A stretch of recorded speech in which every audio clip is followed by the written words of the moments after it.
আসসালামু আলাইকুম। আশা করি সবাই ভালো আছেন।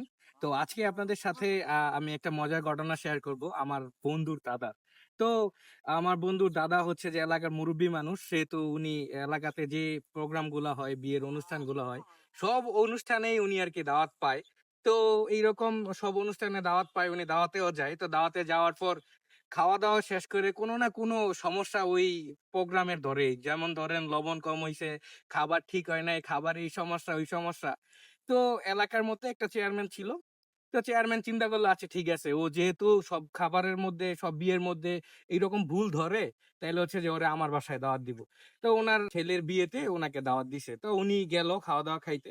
তো আমার বন্ধুর ওইখানে হচ্ছে যে টাকা দেয় ওই টেবিলে বসা। তো উনি উনার দাদারে জিজ্ঞাসা করতেছে যে, "দাদা কি অবস্থা? খাবার-দাবার কেমন খাইলেন?" পরে উনি বলতেছে যে, "এই সবকিছু ঠিকই ছিল। ঢাকা থেকে যেহেতু বাবুর্চি আনাইছে, সব খাবারই স্বাদ হইছে।" পরে কইতেছে যে, "তো ওই কোনো সমস্যা নাই তো এই খাবারের মধ্যে?" কয়, "না, কোনো সমস্যা নাই।" তো ও বন্ধু মনে, মনে কইতেছে যে, "দাদাই তো এইবার আর কোনো প্রবলেম ধরতে পারবো না। দেখি তারপরেও কি কয়।" কয়, "না, তারপরেও আরেকটু ভালো হইলে ভালো হইতো।"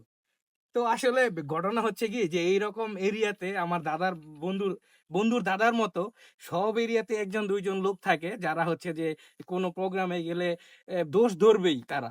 ঠিক আছে? তারা কোনো না কোনো দোষ ধরবেই। সো উনাদের কথা বাদ দিয়ে আমাদেরকে আগাতে হবে। তো এই ছিল আমার ঘটনা। ধন্যবাদ।